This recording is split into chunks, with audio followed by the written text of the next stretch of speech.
the effort right up to the very end. There was no doubt in my mind and on the sideline, the coach's mind, we were going to go down there and win the football game. So obviously disappointing. Really my biggest takeaway probably from this game is just, we did in our last, especially in the last game, we didn't finish drives. We didn't finish out the game. We didn't finish the second half very well. And that's the things we've been doing the last couple of games. So, again, you're going to be in football games, and these one-score games against good football teams at home. You got to be able to finish off. And so that's something we didn't do very well today. We did a lot of things in the game that we set out to do and play the game in a lot of ways that we wanted to, but we didn't execute in crunch time. We didn't finish drives very well, like I said, and then really to start the second half, they kind of set the tempo with their offense. So obviously disappointing. Again, I'm very, very proud of the way we are fighting and competing. And that was the case right up to the very, very end. So we were in that game, like I said, right up to the end. We got a chance to win there. We had a guy open in the end zone, and we can't get the ball off. And so unfortunate. But hey, we're going to rebound and regroup. We still got 5 games left. Our division's still very much in play. I'm not a real big picture guy, but we're still got a very legitimate chance at the division. So we're going to keep fighting our butts off. So with that, I'll take some questions. Derek, can you kind of just go into what, when you're weighing the final couple minutes of the game, the clock management, we were going down there to win the football game. I felt like we were reeling on defense, and if we scored, we were going to go for 2 and go for the win. So I didn't want them to get the ball back with time left on the clock. So I thought the way we played it out was exactly where we wanted to play it out. Do you have any update on how Taysom Hill's doing? Yeah, not yet. They're doing it. Yeah, obviously he just got injured now, so hopefully we're gonna get some more information. So hopefully it's not too bad, but no real information yet. Are there any indications how serious it is? I know you said just like the reaction from everyone around him. Well, listen, I'm by no means a medical person, so I've heard. I'm not going to go down that road because I've heard bad things before and it's good, and I've heard good things before and it's bad. So we'll just let the medical thing play out. Sal, the very same thing. Just waiting on. They're going to get those guys over for imaging and all that stuff, and see what the deal is. Derek, what would you say was the biggest problem on defense? It started with not being able to stop the run, I guess? Yeah, listen, obviously they had 0 points at the half. I think they had 15 yards passing. We were playing the game the way we set out to win the game. We kind of had a way that we wanted to play this football game and felt like we could win this football game. And I thought defensively we were going on script in the first half. I thought second half, they came out, and if I'm not mistaken, they had their first 2 drives. And then they had an explosive play, which is always a great equalizer. We'd kind of done a great job of not giving those up in the first half. They get a couple explosive plays, and then we had a tough time stopping a run in the second half. So, again, just not consistent enough. I was really, really pleased at halftime with the defensive effort. But at that point, we only had 6 points. So we kind of stalled on a couple drives. We missed a field goal. We could have been up 2 scores. We were only up 1. And so, I felt like we had played the first half like we wanted to play it, but we only had 6 points to show for it. And that obviously caught up to us. How about your guys' run game? Yeah, listen, I felt like there was bits and pieces of our run game that was good. If I'm not mistaken, we were over 4.5 yards a carry on the day. And so, like I said, we were playing out the game. The disappointing thing for me was we put ourselves into some third and manageables and didn't convert those. So I think we were 5 of 14 and, on third down. That's been an issue for us, not being able to convert third downs in the second half. And that's reared its ugly head again now for a few weeks in a row. We've got to remedy that problem. That's part of the finish that I'm talking about. Darren, you said you had a receiver open, couldn't get the ball out. It seemed like Derek had some time and was waiting for something to develop. Did you think there was an opportunity to get the Well, all I know is we had a guy open. I don't know exactly how the route played out, his first and second read, but that's the first thing Derek said to me when he came off the field is, I know I had a guy open there. We were half a second too late. Gets the ball out a half second earlier. We might be having a different press conference right now. So what is your thought on his game in that situation? Timing, feel in the pocket. Well, listen, I'm pleased with the way Derek's been playing. There's really no. I think are there a couple plays he'd love to have back. We didn't have any sacks today. I thought he got rid of the ball when he was supposed to. We weren't quite as good as our completion percentage wasn't quite as good today. I think they had a little pressure on us on some of those third downs. But I look at Derek for the game. I think he had maybe 12 or 13 incompletions. 8 of those are on third down. We've got to get better. That's got to be an emphasis for us. We've got to continue drives and keep, one of our big things was keeping their offense on the sideline. We did that in the first half. We didn't do that as well in the second half. Obviously, you guys did hit the big play at MVS. Was it something their defense was doing to take away deep shots and you guys were content to be patient and put together? Yeah, I think early on they were kind of playing some soft shell, and I think we had a lot of underneath, things that were open, and we took advantage of it. And then as the game went on, we had a couple of shot plays in the game plan that we were going to take just at the opportune time. And so, obviously that's all down distance related and things like that. So, but again, MVS 3 games in a row, good for him. Another huge play and a heck of a catch by Dante Pettis. On the 2-point conversion to get us tied back up. So again, like I said, we did a lot of great things. It's disappointing because when you play one of these games out that you feel like, man, we could have won. And as we were going down the field at that last drive, in my mind, we were going to win the football game. And so it's a good news that we were in it right till the end. The bad news is we couldn't execute, couldn't finish. Darren, how would you describe the mood in the locker room right now? Obviously, it's been a really good couple of weeks leading up to this. How would you describe it? Listen, like any game that you lose, the guys are pissed off because they know that there was one there in our grasp that we didn't get. And unfortunately, we've had a few of those this year that, we get down into this fourth quarter and these one-score games. And I think now overall we're 1-4 in one-score games. And if you're going to make, the postseason in this league and be successful and win your division, all those things, the bottom line is you got to win one-score games. So that's just the bottom line. And so, I think the mood in the locker room is guys are still confident in what we're doing, but again, are disappointed that we lost, and they should be. Darren, you didn't look satisfied with the DPI call. I mean, you get an explanation on Alante. I didn't get an explanation, and I thought I got to go back and watch the film, but there was some talk about that maybe he stepped out of bounds as well, so which makes him at that point ineligible to touch the ball first. So I got to go back and look at it, but yeah, that's all. I didn't get a very good explanation on any of that. No. When you lose a player like Taysom on that last drive, how does that impact the offensive play calling? Yeah, well, listen, I thought at that point, obviously, Taysom goes down. A lot of the guys are disappointed. He's obviously a very, very well-respected and well-liked guy in our locker room. So, but at that point, it also can be a little bit of a rallying deal where guys want to go and finish the game because of that. So, again, we had our opportunities. In all 3 phases, we made errors today that could have changed the game, and that's what we're searching for. We're searching and grasping for that one more play in each phase to take us over the hump, because that's where we were today. We needed one more play really from every phase to get ourselves the victory today. So that just didn't happen, and that's where we got to get better. We'll move forward and try to improve that this week, and hopefully go up to New York and get it fixed. The timeout for that 3rd and 10 that ended up being 35 for the penalty. Yeah, we had 10 guys on the field. Was that because Tyrone should? No, we just had 10 guys on the field. We can't have 10 guys on the field. We had to call timeout because if I was aware we had 10 guys on the field, and if they get a first down there, that's not going to play with 10 when the bottom line is we can't have 10 guys on the field, and so that's why we took the timeout. No, we got to do a better job with substitutions. We burned an offensive timeout the second half as well for a substitution. We can't do that. We got to be better. We got to fix that. That's us. That's on me, and I'll take full responsibility for that. We got to get that cleaned up.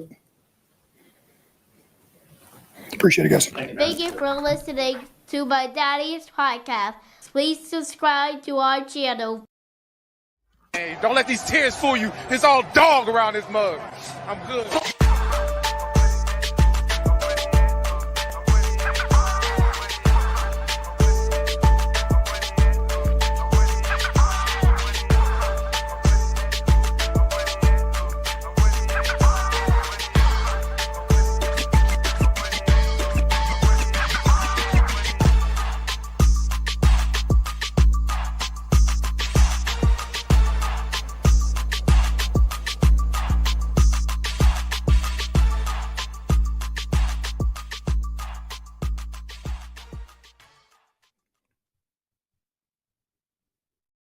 Hey, what's going on, Who Dat Nation? It is yours truly, Timothy J. Jones. And yes, I am the host of the State of the Saints podcast, powered by BETUS. Sign up, get up to 150% on your first deposit, up to 125% on your second and third deposit, up to $2,000. Download the BETUS app or Go to their website, use the promo code YouTube150. Well, the New Orleans Saints couldn't get it done today. They fall to the Los Angeles Rams by a score of 21-14.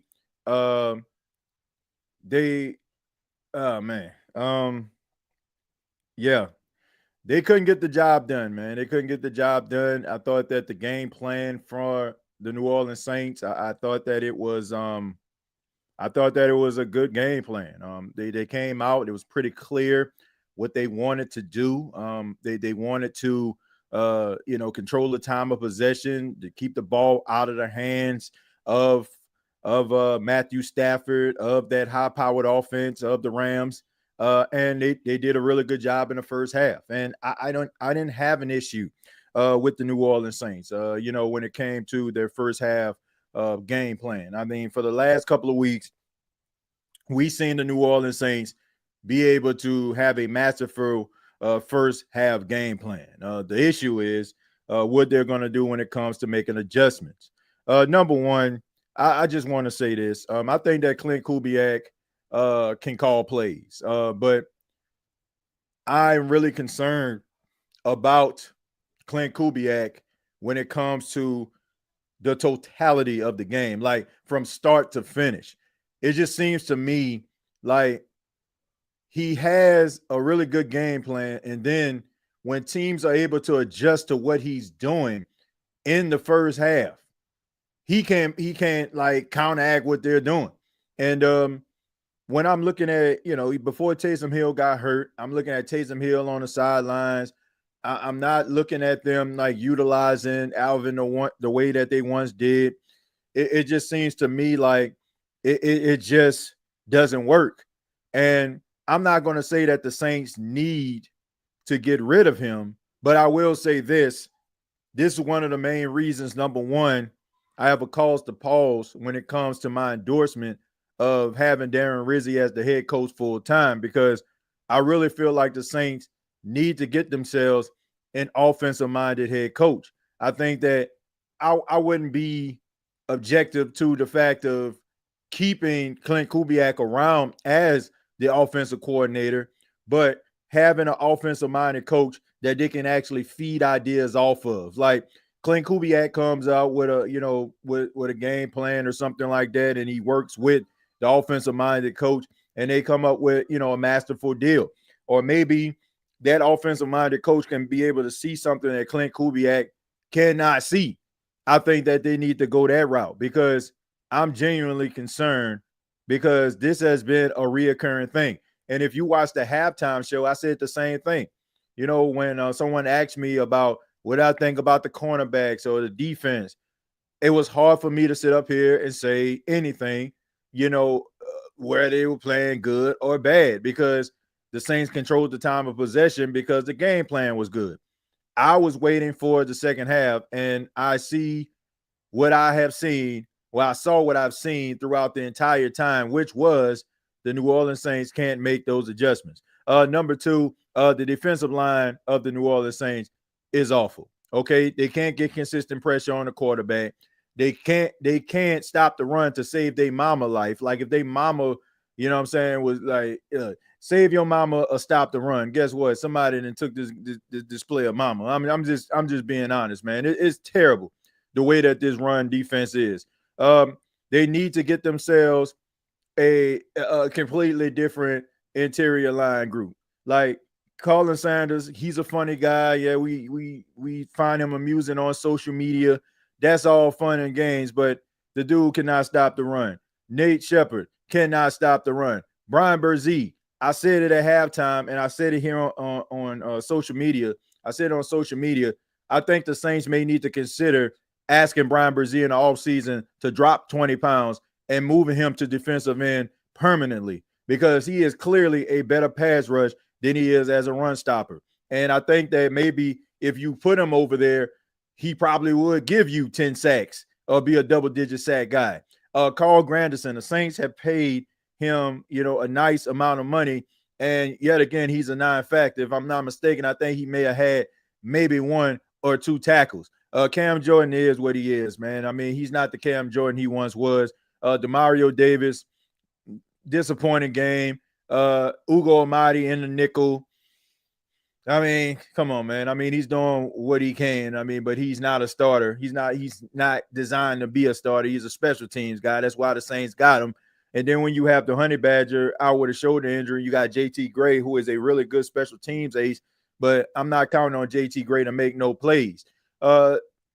This defense just needs a complete overhaul. And it was fun for the last couple of weeks, watching the Saints play with passion. They play with passion today. But it also is a tough reminder that there's a reason why Dennis Allen doesn't have a job. And there's a reason why the New Orleans Saints have not made the playoffs since 2021. And that is that this team is getting old, and they have guys on this team that aren't good enough to consistently give you what you want. Like, they fought valiantly today. Like, I'm just happy that they were actually in the game from start to finish. But you are out there with a guy in Marquez Valdez-Scantling who was playing well, but was cut by the Bills. You got Dante Pettis, who has been injury plagued throughout his entire career, has been a journeyman. And then you have a guy from the USFL and Kevin Austin out there along with Cedric Wilson. None of these guys are moving the needle. Like, none of these guys are going to be number one receivers. It's not like somebody going to call him up and then say, man, I want you to be my number one guy, my ex-receiver. Not happening. All right? That's what you out here with. Then you combine the fact that you have a makeshift offensive line, the interior, not very good. Even though I feel like they actually ran the ball pretty well with Alvin today, I don't trust. Like, I'm looking at the New Orleans Saints drafting a left guard. I'm looking at them maybe even considering what they want to do at the right guard. Like, I know Cesar Ruiz has been there for a while, but you might even want to consider maybe using him as trade value. The Saints need to overhaul this offensive line. They need to be able to get themselves better receivers. They need to, like, I'll keep Valdez-Scantling, but I would definitely try to get myself a big body receiver, the one that kind of fit that mold like Mike T was throughout the entire time he was with the Saints, to go alongside Shaheed and Olave. That is what the New Orleans Saints need. They are a flawed football team.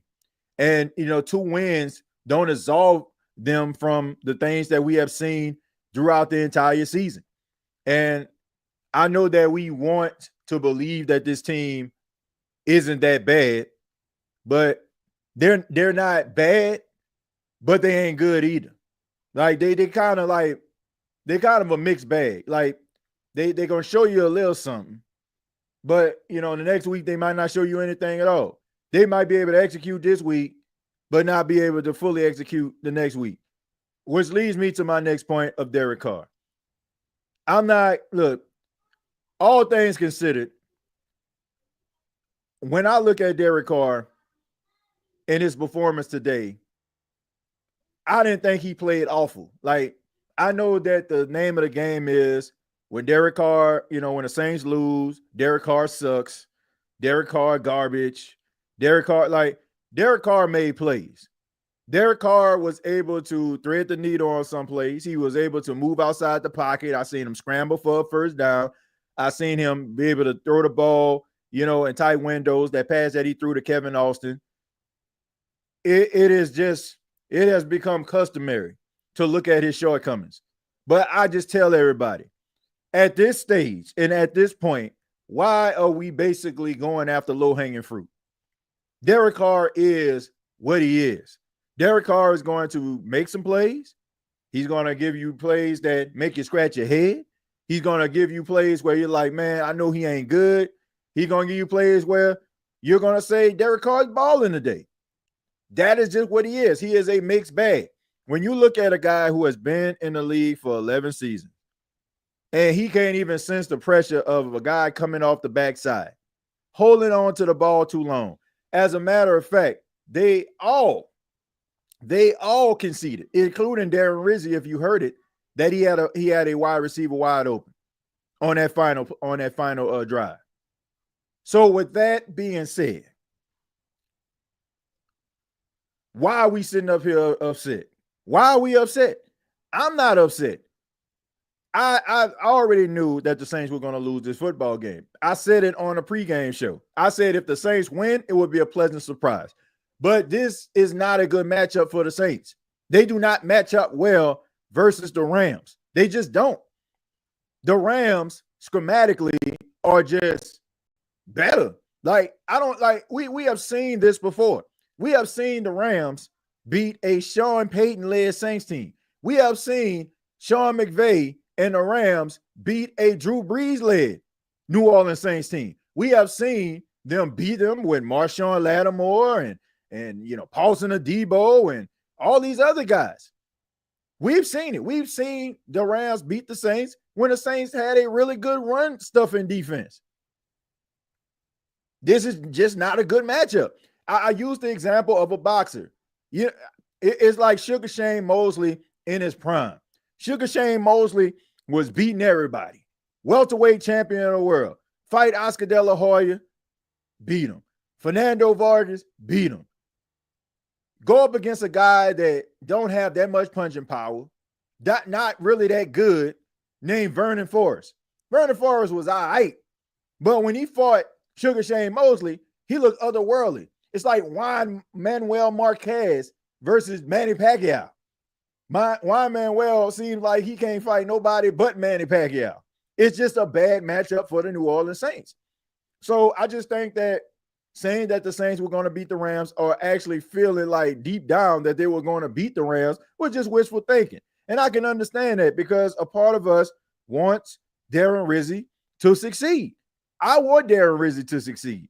I think that Darren Rizzi game plan was good. I think that the Saints under Darren Rizzi, the last 3 games, they have come in prepared to win the football game. I feel like the game plans that they have utilized were good enough to win all 3 of these games. Now they have won 2 out of the 3, but I think he has done a really good job. But the problem is, the issue is that they just can't get themselves over the hump, and they won't get themselves over the hump until they actually just make these adjustments. So I think that we can finally put to bed the Saints running the table because now we know that they won't. We know for a fact that the New Orleans Saints more than likely are going to be picking in the top 10. They're not going to win the division. They're not going to the playoffs. So I've been telling people, and I'm going to continue to tell you, just take the good with the good, the bad with the bad. They made some good plays. We've seen some guys grow and develop. I think Kool-Aid McKinstry played really well. Cooper Kupp only had 3 catches for 17 yards. That was the guy that he was assigned to.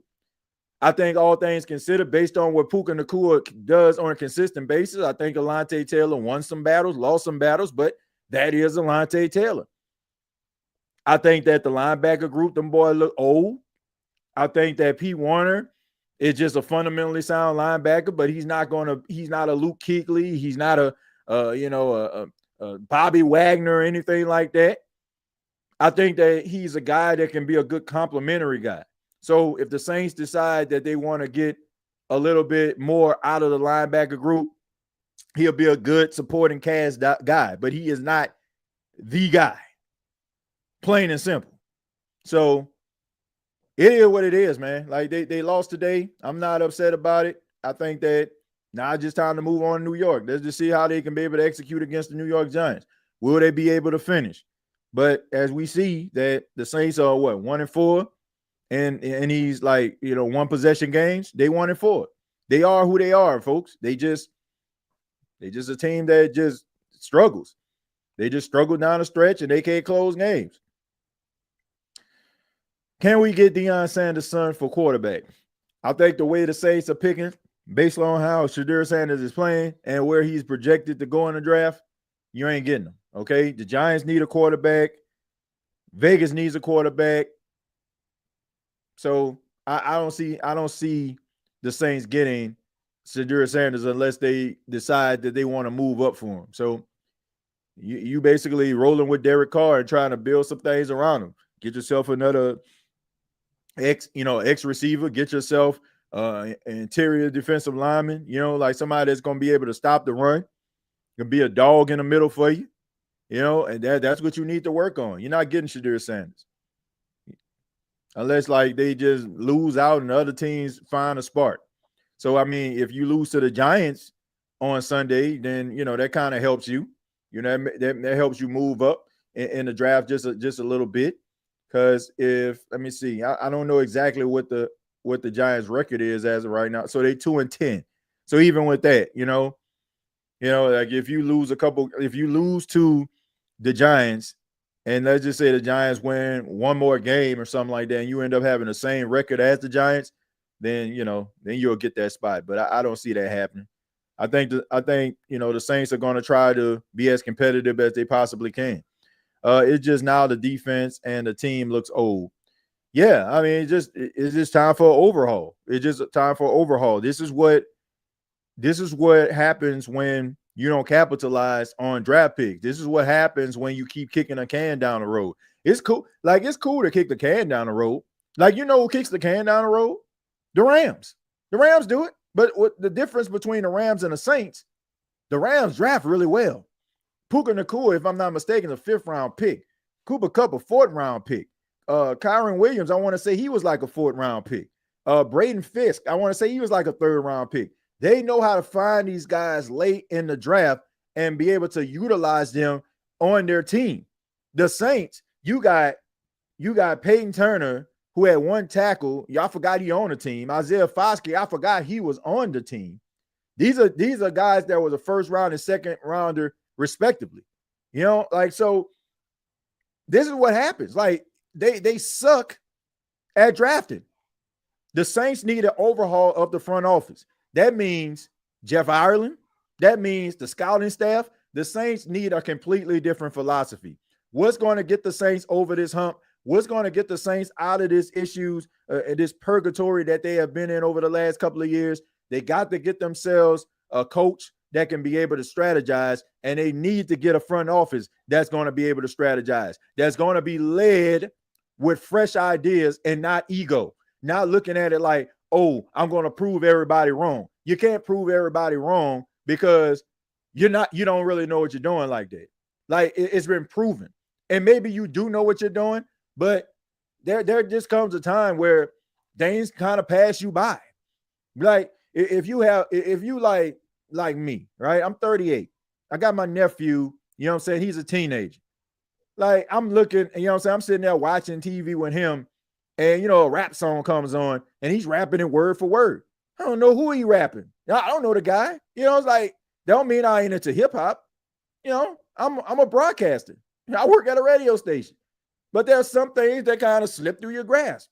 So maybe you need some fresh eyes to look at what is going on, the state of your affairs. That's the issue. If you keep on saying, I know what I'm doing, no, you don't. Like, you need younger, fresher ideas. I don't care how long you've been doing something. Time brings on a change. It evolves. Things evolves. And when you think that you have a grasp on it, it could have been something that's like basically just kind of just swept on you, kind of just went right past you. So they need to change. Too many comfortable people in that front office. Yes, I just said that. There's too much comfortability in the Saints front office because they have come to themselves and realized that, we got this thing under control because they have had success. But years have gone by since you had that success, and you're not looking at that. Like, you can't just say, oh man, we had success this year. Well, that year is gone. This is a results-driven business, the NFL. I don't care if you won a Super Bowl 2 years ago. Guess what? That was 2 years ago. The name of the game is consistency. If you're not consistently winning, if you're not consistently chunking out positive draft picks, if you're not hitting out the park in free agency, guess what? You're setting your team back. So you can't be ego-driven. You can't be so prideful to a point where you don't feel like nobody can tell you anything, or you can't just look at your front office and say to yourself, you know what, we need to do some things differently. Because if Mickey Loomis doesn't want to do it, then Gail Benson got to do exactly what she did the day after the Saints laid an egg against the Carolina Panthers, and that is fire Dennis Allen. Went over the head of Mickey Loomis and fired him Because we know that Dennis Allen would have still been on his football team if it wasn't for Mickey Loomis. If it was Mickey Loomis' idea, I should say. If it was Mickey Loomis' idea, he would have still been coaching his team, and we would have been in misery. Because he cares more about it seems like. I don't want to say he cares because I don't know like that. But it seems the way that he's approaching things, it seems like he cares more about being right and less about the actual results because he told us to look past them. So it is what it is, folks. TJ, I'm just ready for the season to end because the Saints need a new front office, new offensive coordinator, and new head coach. Look, I'm not ready to just completely wash my hands with Clint Kubiak. I think that Clint Kubiak is a good offensive-minded coach. But, man, it's like this, right?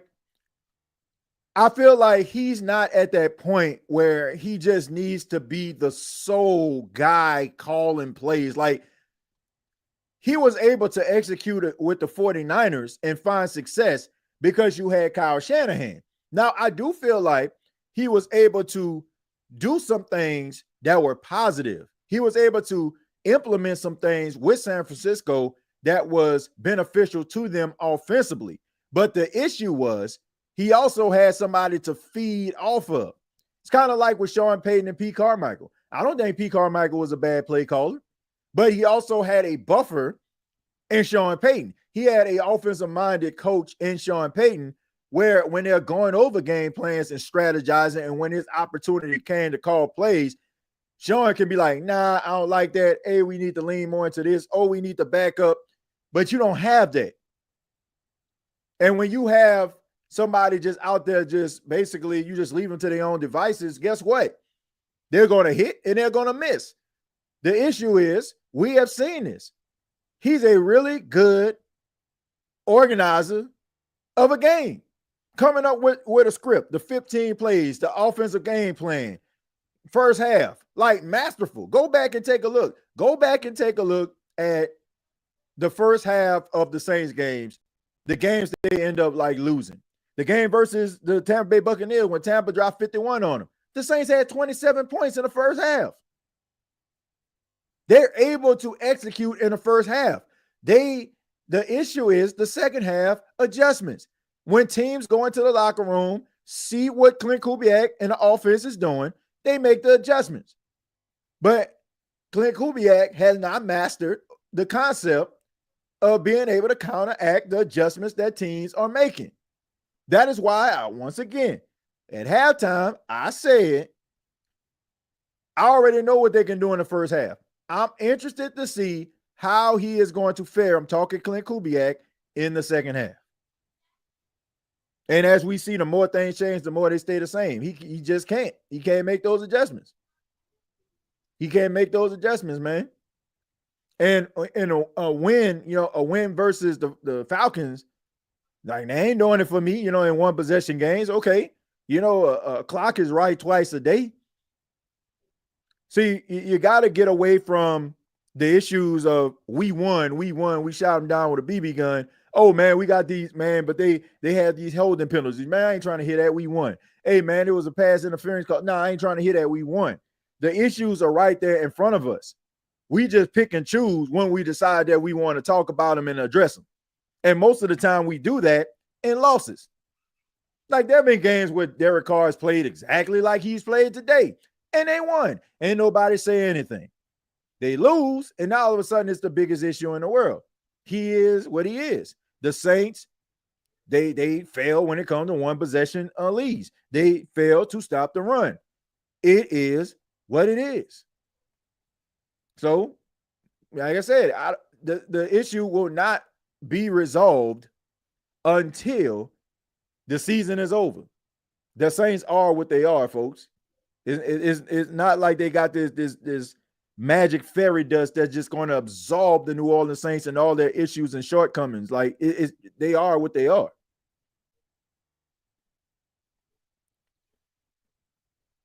You got Bowden and Will Harris, so that'll be hard unless one gets dropped. I don't know what we're talking about there. Says, what's the dude name who played like Parsons in college right now? I don't know. I mean, If you're talking about Harold Perkins, I assume.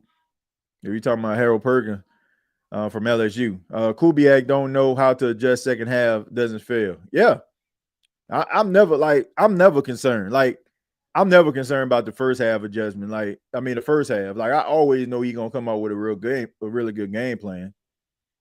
That is why when I seen that score 6-0, I said, yeah, this is not gonna be good for the Saints. I already knew. Now he ain't going top 10. Who ain't going top 10? Who we talking about, Lee? If you draft an elite safety, we can lose one of them guys. Well, look, neither one of those gentlemen are elite safeties, if you ask me. So you're not really losing much at all. No disrespect to them, but like if you can get yourself better safety play than what you actually got, none of those guys are like, it's not like you're losing Ronnie Latta or Rod Woodson or something. Kubiak doesn't have a good game plan without Taysom Hill. His best game plan comes when Taysom is on the field. Well, it's because Taysom, he provides a distraction. But I'm not going to say that because Alvin ran the ball really well. Like, Alvin had 80 yards in the first half. 80. He had 80 yards in the first half.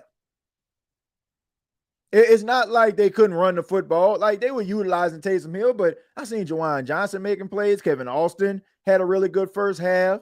Like, you had guys that were making plays. And if you can utilize Taysom Hill, why the freak not? Here's the difference, man. Here's the difference. Like, we'll look at the 49ers. Ironically, they're on television right now if you're watching this live, Sunday Night Football. We'll look at them hand the ball off to Christian McCaffrey a million times in a million different ways. And we'll never say, man, they're overexposing Christian McCaffrey. Now, you can say, oh, man, well, they got George Kittle. They got Deebo Samuel. But nobody getting more carries and more touches than Christian McCaffrey is. But nobody says nothing about overexposing. Let me tell y'all something, man. If you got an offensive weapon that works and finds success, use them. Use him. If he is on the field and he devises some type of diversion and teams don't know how to approach him, use him. It's no different between you actually playing park ball or playing football or something like that. If you know that there's a certain spot on the court that more than likely you have a higher percentage of making a shot from there, are you just going to get away from there and be like, man, everybody know I'm about to shoot from here? Who cares? If you have a high percentage and it's successful, why not use it? You'll never hear me say, oh, man, they're overexposing Taysom. No, because when they have Taysom on the field, it's more than likely it's going to be a successful play. The special teams play when Taysom Hill threw the football on that fake punt, it was a successful play. Would have been a successful play. The guy was holding Kevin Austin. The last play we seen Taysom before he unfortunately was carted off the field, he rushed for a first down. He carried 2 defenders with him. So why in the world would you sit up here and talk about, oh, he don't know how to use? Who cares? I don't care. Because when he utilizes Taysom Hill, it generates more success than not. Why would you have a problem with that? That makes no sense. Who cares? I'll give y'all another example. The Saints, when they had Michael Thomas, everybody and their mama knew Michael Thomas was going to get the football more than Traquan Smith, more than Jared Cook, more than any of those other guys, Josh Hill, etc. Everybody knew that Michael Thomas was going to get the football. Everybody knew Michael Thomas was going to get lead about 12 to 14 targets a game. Did anybody say anything about that? Oh, you're overexposing Mike T. Team's going to buckle down on him. No, he was eating the entire time. It's only a problem, ladies and gentlemen. I'm not trying to pick on anybody, but the reality is it's only a problem in losses. It's only a problem when things don't go the way that we plan for them to go. It's a problem. You like if Taysom Hill is providing that, what the problem is? What the problem is? I don't have an issue with that, and neither should you. If somebody new becomes head coach, Carr gonna get cut. I don't think they're gonna cut him, man. I don't think they're gonna cut him. Jameis played better in the snow than Carr played in the dome. Miro going top 10, and that'll be insane. Let's see. We don't need a super mobile quarterback, but we can have a quarterback who gets happy feet in the pocket. Yeah, man. I mean, I don't know, man. I'm not gonna beat up on Carr too bad in this game, man. I thought he made some plays, and I also think he extended some drives too, man. So I'm not gonna beat up on him. You know, I feel like you come to a point and you look at a guy and you know he's not what you want him to be, and then all of a sudden, like you basically amplify things that you know just for the simple fact that maybe he's not your cup of tea. Like I just thought that Carr was Carr. Carr played that was basically a Carr game. Like let me look at the stats here. He was 24 of 37, 184 yards, 1 touchdown. Like that's a Derek Carr game right there. You know, like that's just what he is. Like I ain't about to, I get upset about somebody that already showed you who they are. The fact Taysom Hill went down, and as soon as he goes down, we ended up in a 4th and short situation to keep the game alive. It's the most New Orleans Saints luck ever. You ain't lying. You know, like, but this has been a reoccurring thing, Chosen. This has been a reoccurring thing. Like, man, it's just not the Saints' year. Like, it has not been their year. Man, that boy Chris McCaffrey is toting that. My goodness, in the snow. But anyway, it's just not the Saints' year, man. It just been riddled with bad luck and unfortunate situations. And sometimes you got to look and realize it's just not your year. I don't get like I don't want to say that I'm not emotionally invested in the team. I don't look at the Saints like I did in years past because I don't think they're that good. I mean, if I'm just sitting up here just having this type of emotion, it just coming from a place of me just growing up as a fan. But yeah, you know, like you know, like I'm not emotionally invested like that, like because they not that good. You know, they not. That's why I'm telling people you got to take the good with the good and the bad with the bad. Sitting up here like worrying your little head about stuff that has shown itself for weeks, months, and it's not going to change to the end of the season. Like you just basically just worrying yourself for absolutely no reason at all. They don't have TV. Was the last hit on Hill legal? Yeah, it was legal.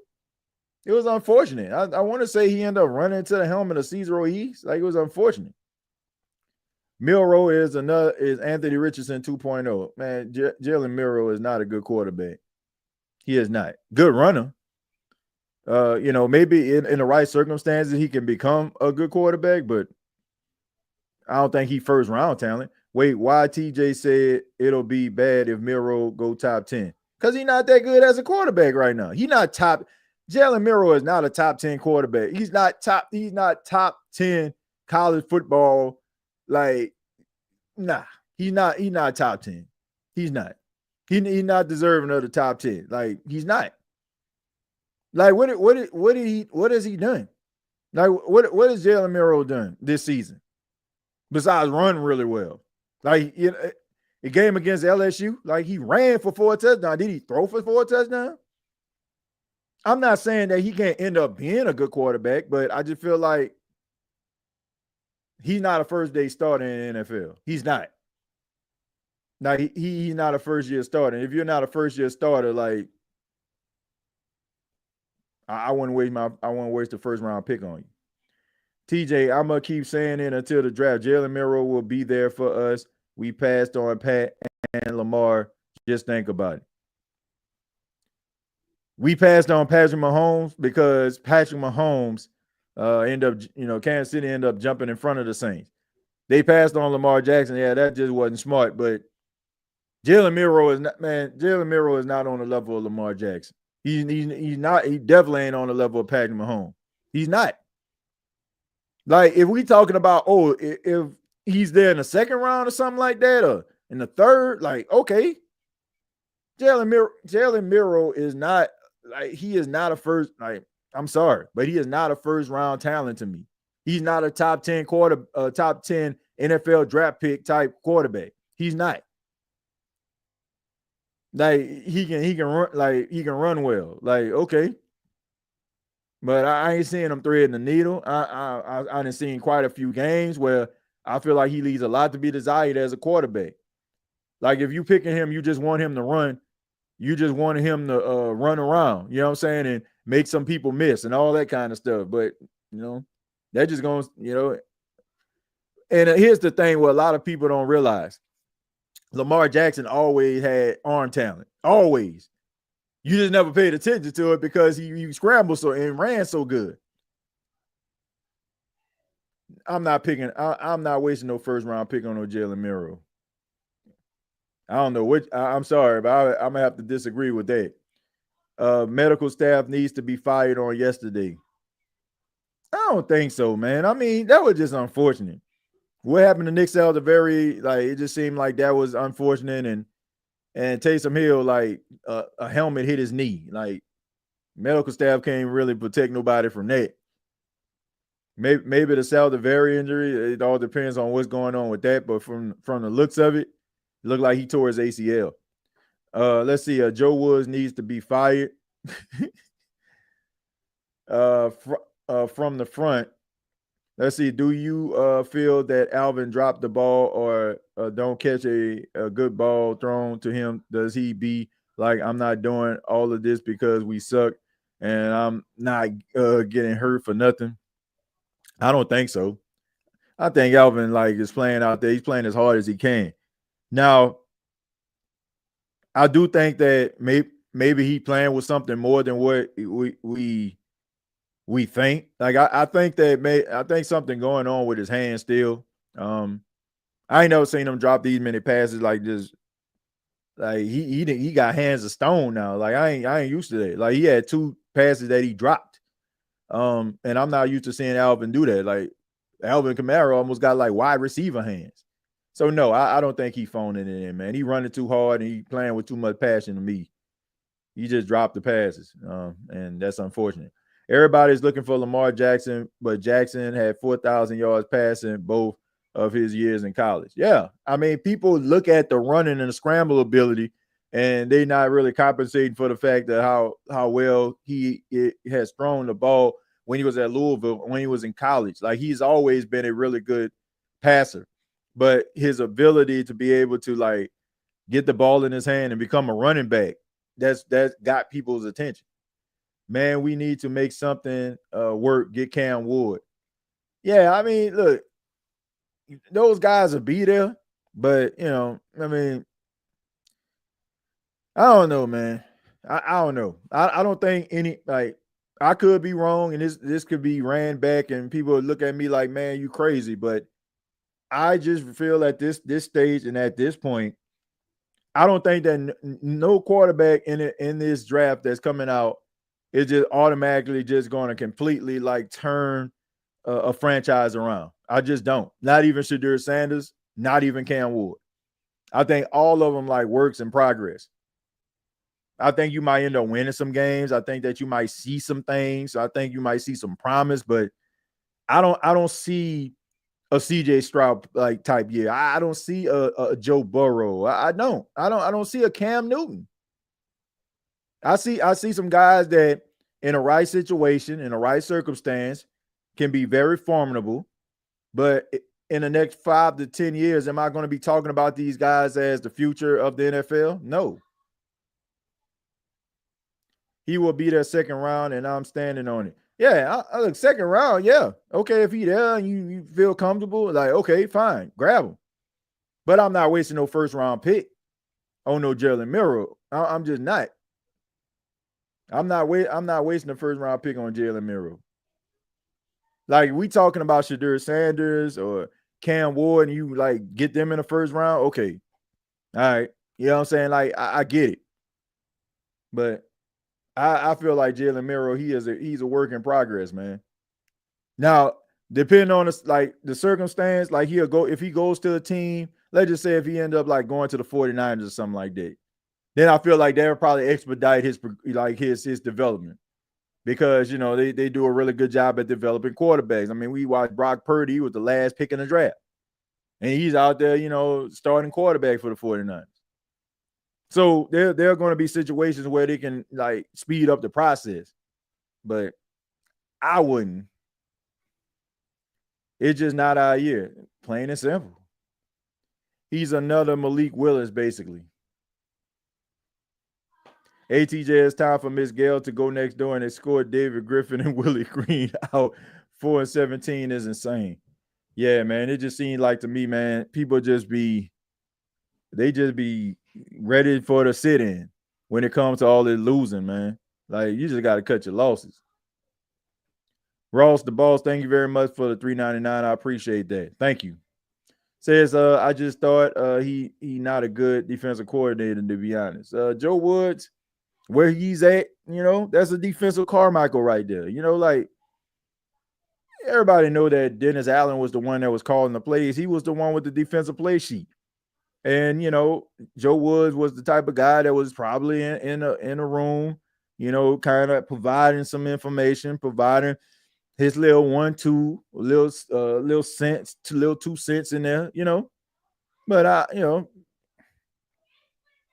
man, he was just here for title.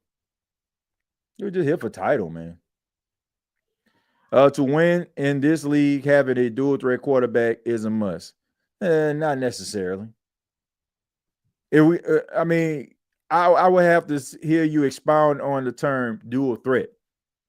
If we're talking about dual threat, are we talking about the ability to, like, run past a cornerback and shake him out his shoes like he Barry Sanders or something like that? You don't need that. But if we're talking about the quarterback with the ability to be able to run and scramble for a first down, then I'm with you. Like, when a pocket collapse, like, being able to, like, get up the field, get the first down with a slide. Yeah, I agree with you on that. You can't be no statue back there. You can't be Drew Bledsoe, Tom Brady. You know, you can't just be back there standing strong and tall, you know, because these defensive linemen, they're too athletic now. And no matter how big your offensive linemen are, man, these guys have ways to get to the quarterback. So you got to be able to scramble. But nah, you ain't got to be Vic.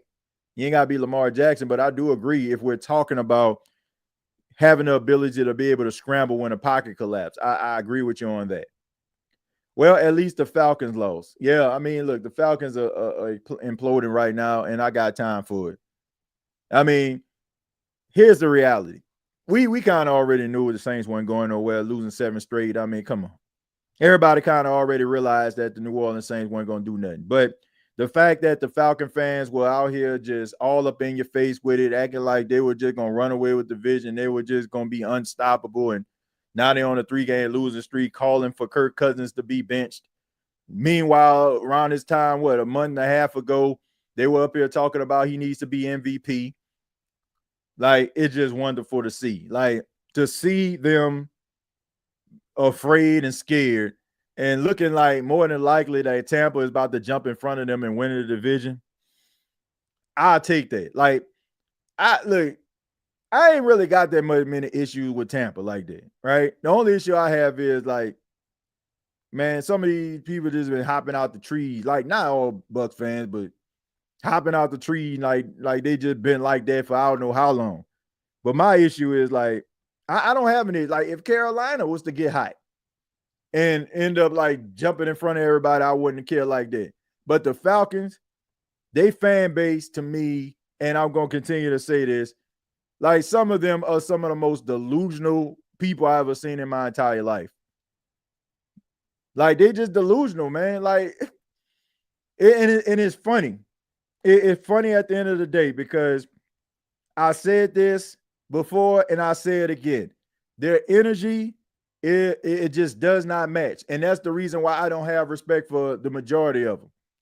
Because the majority of Falcon fans will talk as much noise. They're front runners. They will lead look, if they got a lead or they feel like they got some type of advantage over you, you're gonna hear from them. I ain't never seen them many Falcon fans in my inbox, in my retweeting anything that I said. Now they on this 3-game losing streak. I ain't seen some of them. And a majority of them blocked me after they went on this losing streak. So that just make me have even less respect for them. So it's just funny, man. It's just funny to me to watch them implode. I don't care. Like, I've already come to grips with the fact that the Saints aren't going to do anything this season. They aren't going anywhere. I've already come to grips with that. I've already come to terms. But if the Falcons can somehow like implode and blow up and just have this epic collapse, I'm happy. And I'm hoping that Tampa can jump in front of them. I really am. Because they were so sure. They were like jumping, like, man, it was just unbelievable. Unbelievable. The Falcon fans that were jumping in the chat, talking all that noise, saying all that stuff. Now all of a sudden they're going through hardships and you don't see them no more. That's why I ain't got no respect for them like that. They quiet. I'm still trying to figure out when the parade is. F the Buccaneers, but I would rather have them to win the division over the Falcons. F the Falcons. Yeah, I'd rather have the Buccaneers or the Panthers. But like I said, to see the Falcon fans like just completely like implode and just like just turn into this big puddle of like, oh my goodness, it's wonderful to watch. It's wonderful to watch. I ain't gonna lie to y'all. Falcons have the most delusional fan base in the NFL. I got Bills winning the Super Bowl. Let's see. That's a real rivalry. Us and the Bucks aren't one. It's just they had Brady and our defense was like that at the time. Yeah. Falcon fans block you. Yeah, they blocked me. There was this one girl. I won't say her name, but there was one girl, like every time like I tweet something, like she'll retweet it and she'll have like this sly comment on there, right? And then all of a sudden, like I would go right back at her. Like, oh man, the Saints didn't lost 7 straight and you still talking? Like, yep, still talking. Then all of a sudden, like they lose a game. Then I noticed that it wasn't happening like that. You ain't hear all them comments. You ain't hear it. Then all of a sudden, like they lost another game, and then the next thing you know, I'm like, oh, it's quiet around the home front. Click on it, and I'm blocked. So I'm like, okay, that goes to show you, like, you don't keep the same energy. You're a front runner. And it just made me just come to grips with the fact that it wasn't the fact that I was going at the Falcons. It was the fact that hit dogs holler. And I was actually probably stepping on some toes when I said that they front runners. Because as soon as they didn't have nothing to run, they left. TJ, so when is it going to be our year? This about to be the 4th straight year with no playoff. I don't know. I do not know. I don't know when it's going to be the Saints year. I don't. I ain't gonna lie to you. I don't know. I really don't. I thought they would have been able to do something, but you know, until they get away from these Sean Paytonisms, until people get out of their own way, to people stop, carrying themselves with this level of arrogance, this pomposity, like nobody can say nothing and they got everything under control because we won a Super Bowl in 2009. We're gonna be in the same situation.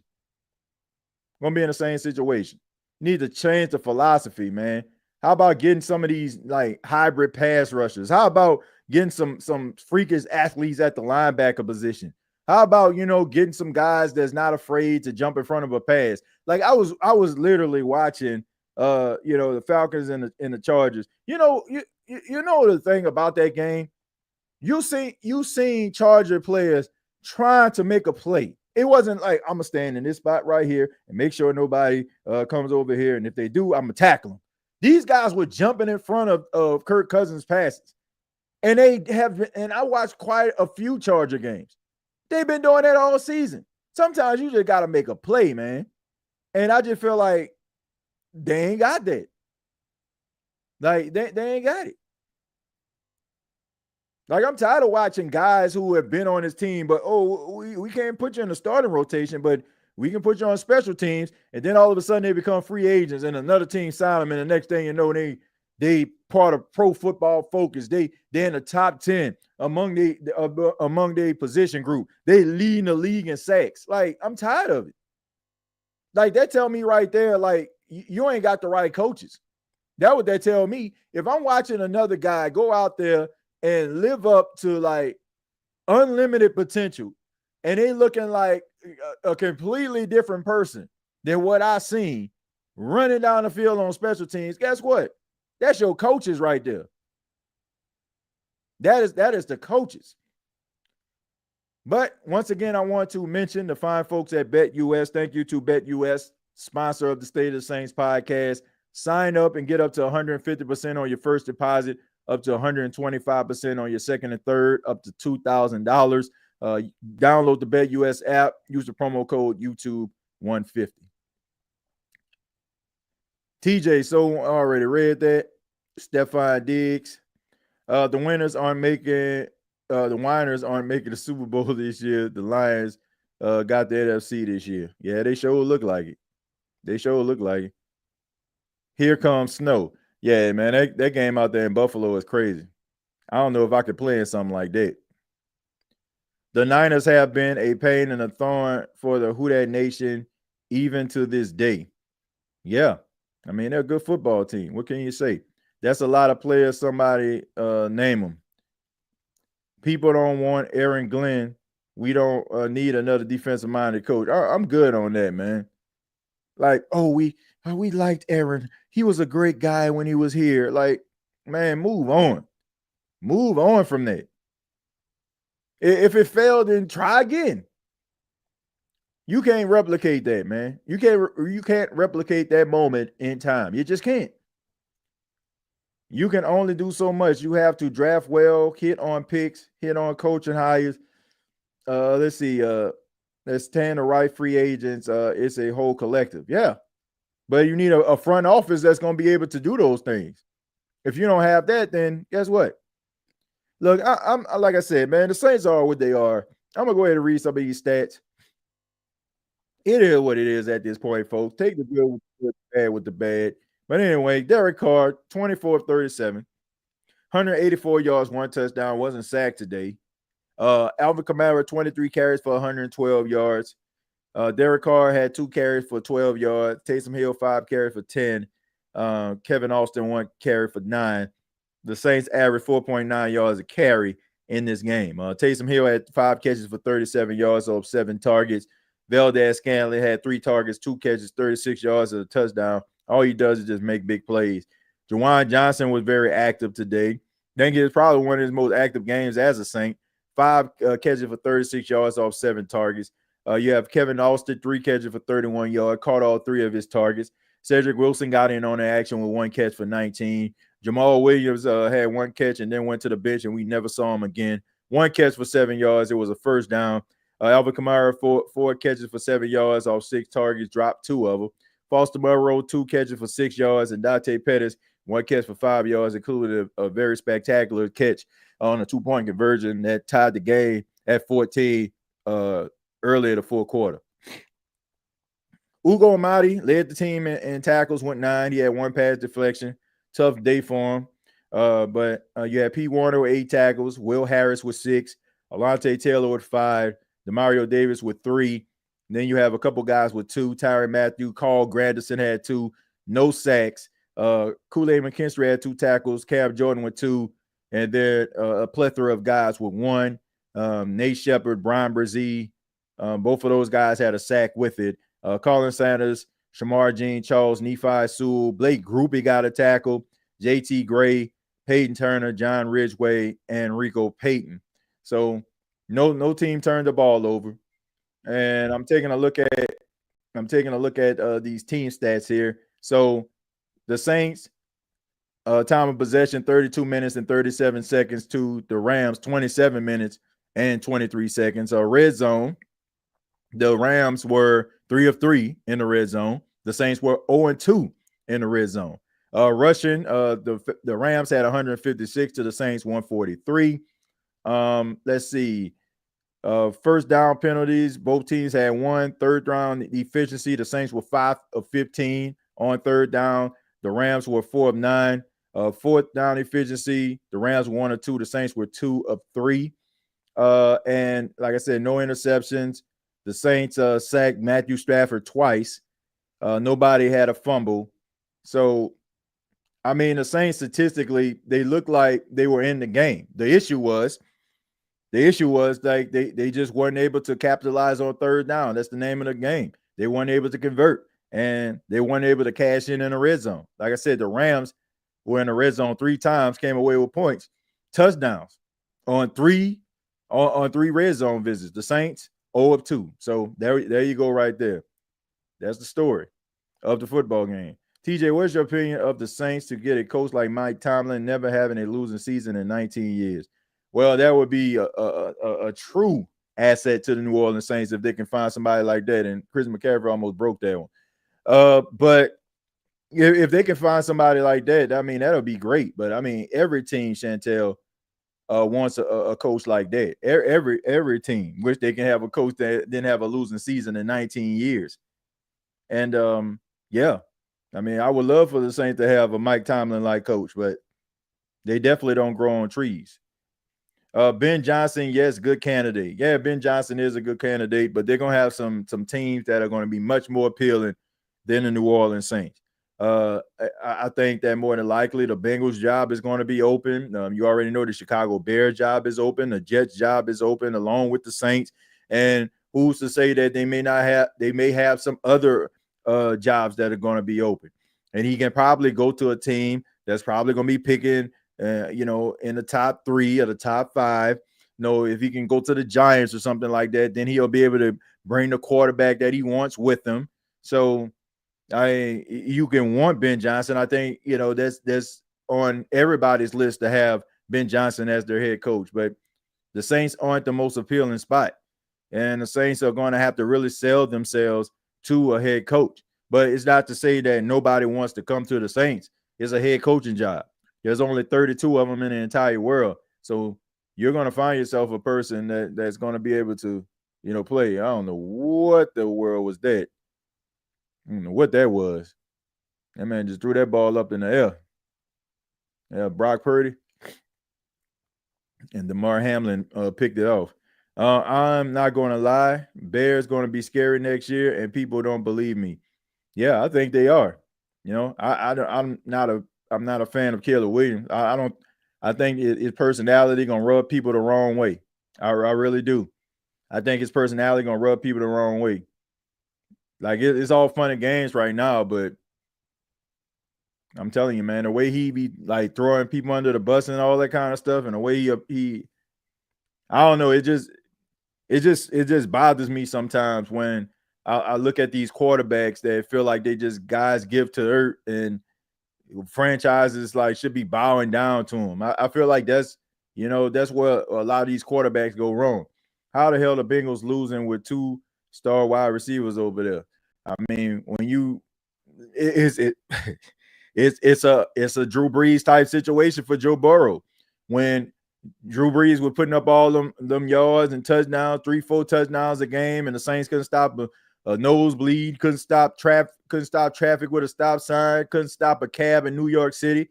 The Saints were losing football games, and that's what's happening. Joe Burrow is putting up astronomical numbers, and they defense can't stop nobody. It's just that plain and simple. Let me take a look at Cincinnati today.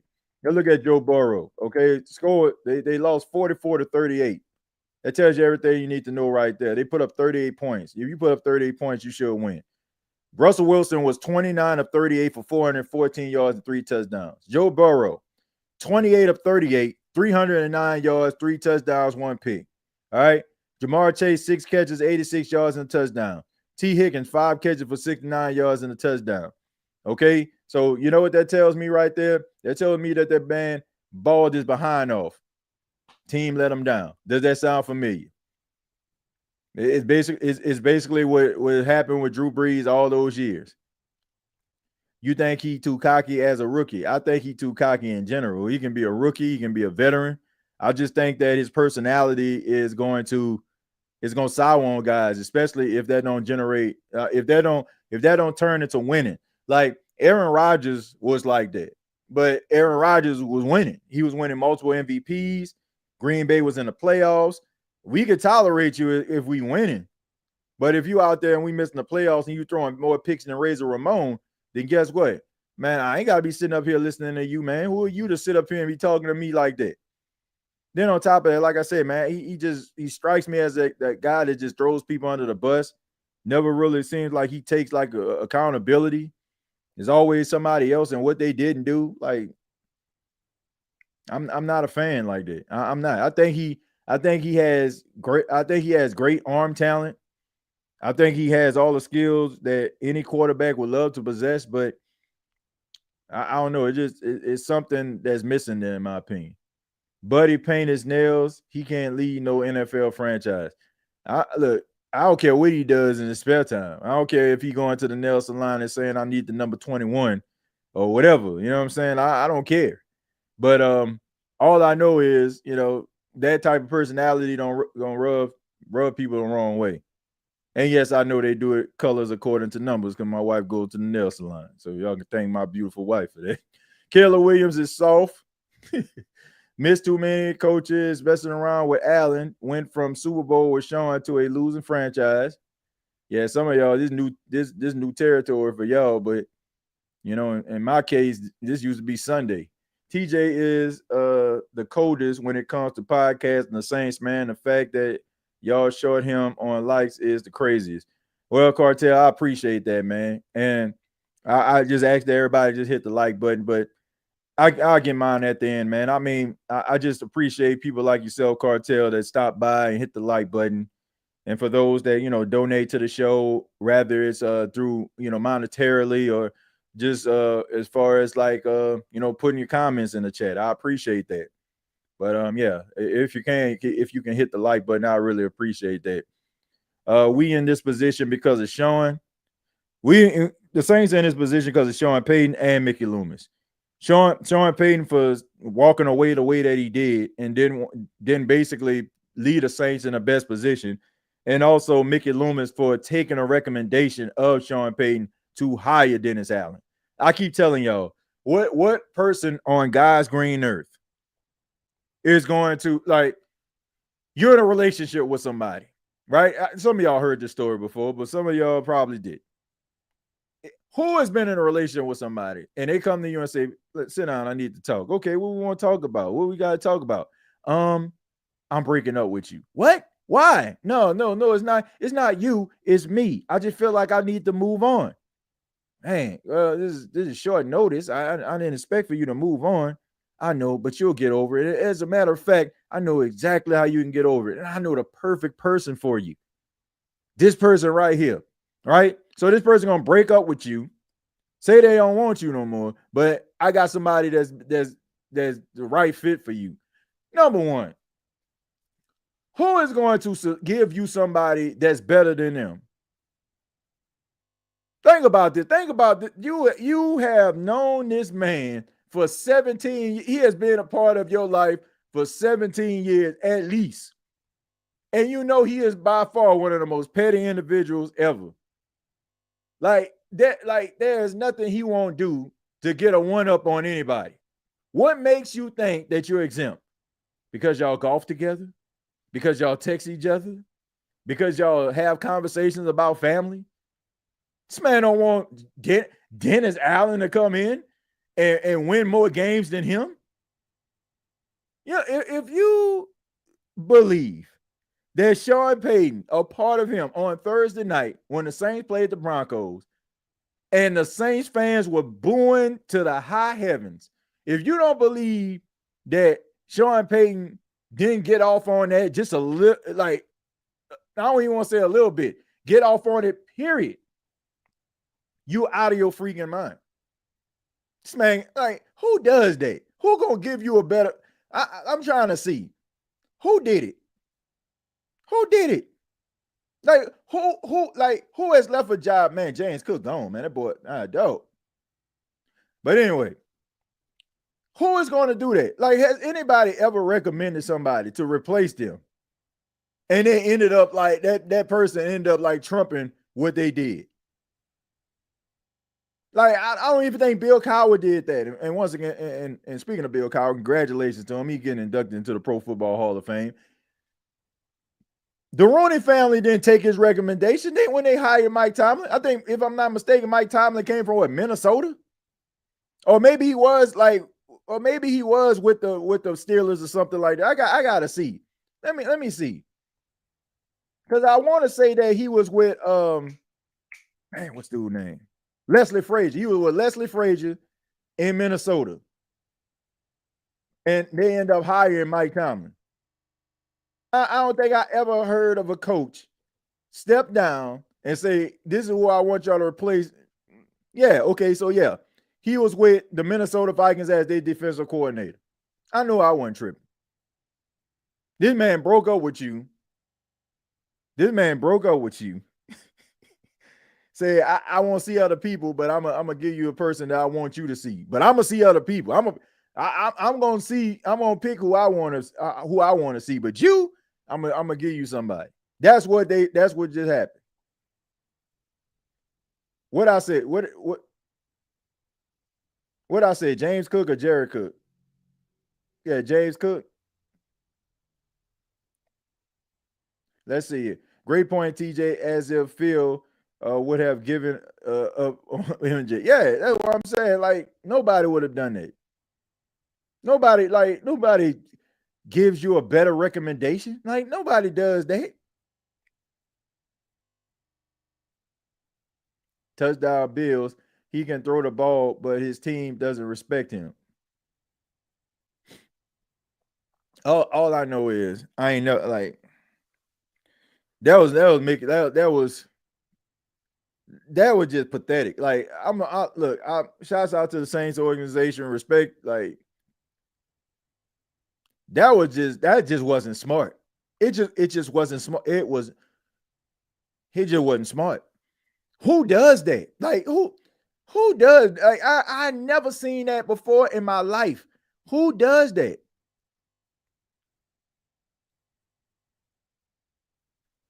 Oh, it said, nah, TJ, my slow tail said Dalvin Cook. Yeah. Dalvin Cook, that's his older brother. James Cook is, he went to Georgia. But, Saints brought this on themselves. So they got to get themselves out of this situation. Deshaun Watson is trash. The Browns lost 5 straight with him as the quarterback. He is trash. Sean basically holds the Saints. Lady T says we beat them in 2022, but their quarterback was injured. Are we talking about the Eagles? Or what are we talking about here? I don't know. Did I mention that Derek Carr is trash? Come on, people. Say it 5 times in the mirror. Derek Carr is trash. Man, I'm not going to beat up on Derek Carr, man. I'm not. I think that Derek Carr made some plays today. I've seen him play worse. It could be worse. He could have been Kirk Cousins. TJ, I think I'm okay as a young fan. My downs were the 11 through 15 seasons. Yeah, that was pretty bad. But at least they were putting up points and it was exciting. The Saints just became exciting like 3 weeks ago. Mickey Loomis has stanky around on the Saints organization like that, TJ, and he needs to get fired ASAP. That man ain't going nowhere, man. He ain't going nowhere. At best, you can get that front office, cleaned out. At best, the Jeff Irelands, the scouting department, those guys. Carr is not a bad quarterback, but he is very average. He plays as well as the team around him. Bad teams, bad play. Good teams, good play. He needs to go. Well, I will say this. Based on the wide receivers that they had out there, I mean, he was throwing the ball to him and making plays with him, and he did complete passes to 8 different receivers. And like him or not, he had one of the best deep balls in the game. Like, he had one of the best deep balls. Like, that's definitely his strong suit. Like, even that pass that he threw to Juwan Johnson, which should have been pass interference, by the way, That pass looked good. Like he has some good qualities. He just not that good. Like he's just average. Like you ain't gonna win nothing because of him.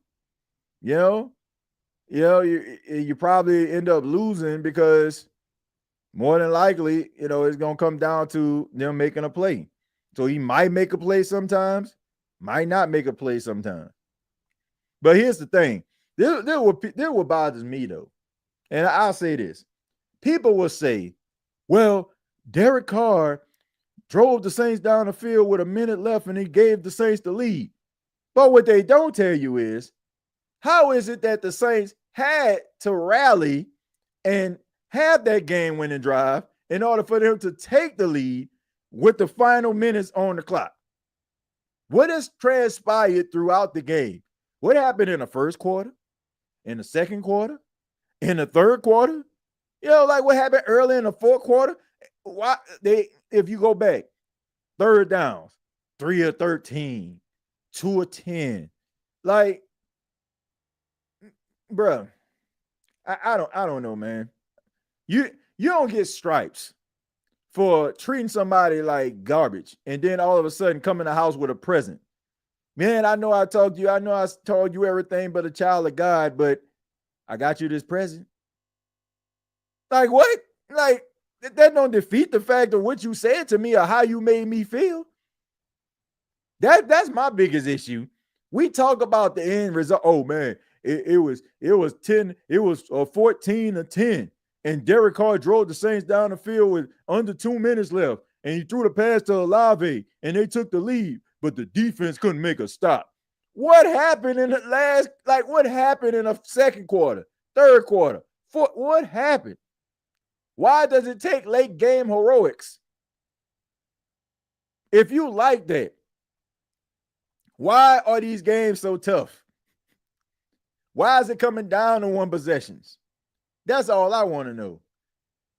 That's what we don't talk about. And that's what bothers me about some of these people that want you to sit up here and talk about Derek Carr. Like, what has happened in the game where you have to have late game heroics, ladies and gentlemen? But on the real, TJ, I'm really not mad. Just hated the way it ended. We, including me, can bash on the referees all we want, but we lost. Man, look, the referee, Jerry, were there some plays that, the referees should have called? Yes, but that wasn't the reason why the Saints lost. Saints lost because the Rams are a better football team. It's just that plain and simple. Like, it's okay for us to concede that a team is better. The Saints aren't a good football team right now. We know it. I know it. You know it. We just want the Saints to be better than what we feel they are. And that's what hurts, that they're not. And that's okay. It does hurt.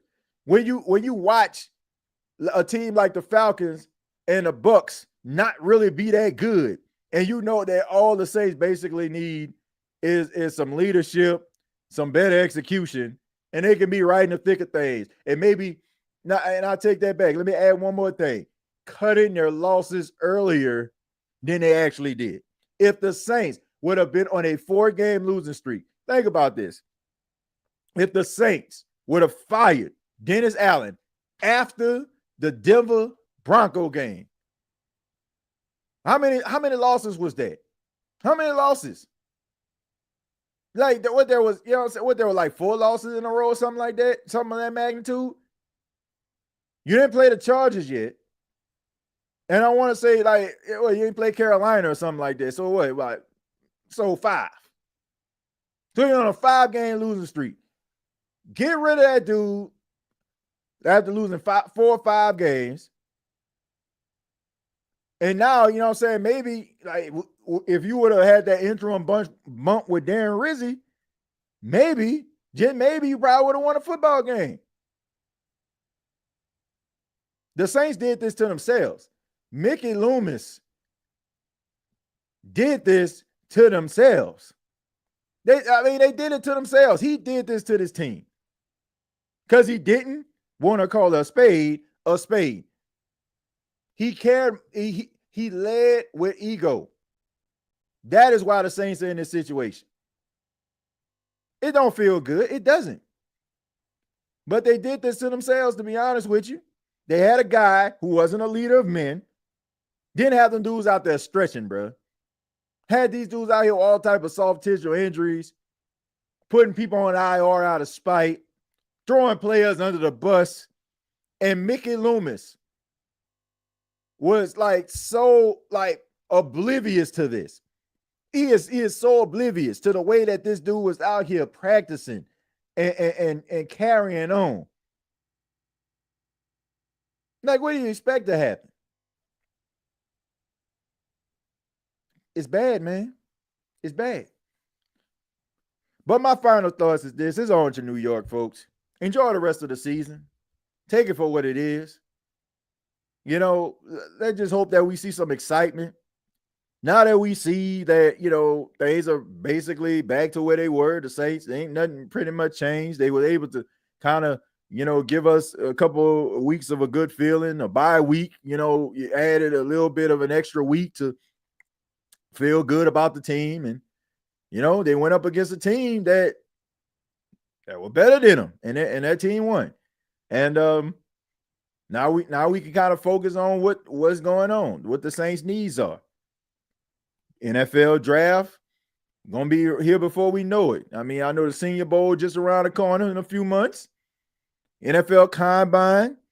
So let's see what the Saints need when it comes to that. Let's see how they're gonna finish. Are they gonna pick in the top 10? If they do pick in the top 10, who are they gonna select? That's what I'm on. I mean, like I said, it was good to see. It was good to see them out there. Play hard. Don't bow down. Don't allow the Rams just go out there and just throw the ball all over the place. Puka Nacua going for 150 yards. Cooper Kupp with 110. It's good, man. They fought hard. And that's all you can ask for. Because they weren't fighting that hard at all when Dennis Allen was their coach. They was quitting every week. And that's something that I don't think none of us wanted to see. So it is what it is. But I want to say thank you all for checking out the State of the Saints podcast. Really do appreciate it. 327 people watching this right now. If all 327 of you hit that like button, it will help the channel to grow. If everybody hit the like button right now, this channel will grow. Just take a few minutes of your time and hit the thumbs up button and help this channel to grow. We've been here since 2018, and we just want to grow as a channel. And I need your help to do that. So if you want to see this channel grow, if you want to see us, you know, continue to thrive, continue to have this type of content, I just ask that you hit the thumbs up, hit that like button. Shouts out to everybody that donated to the show. Shouts out to everybody that commented, you know, and dropped the comments in the chat. I'm asking everybody to check out me on Bleacher Report, Saints Talk with Timothy J. Jones. Post-game, Saints Rams. It's only 30 minutes, so check that out. You can also follow me on X and Blue Sky at TJAY Jones 8. And once again, this show is brought to you by BETUS. Sign up today, get up to 150% on your first deposit, up to 125% on your second and third deposit, up to $2,000. Use the promo code YouTube150. Till next time, all I got to say is, who that? Thank you for listening to my daddy's podcast. Please subscribe to our channel. Hey, don't let these tears fool you. It's all dog around this mug. I'm good.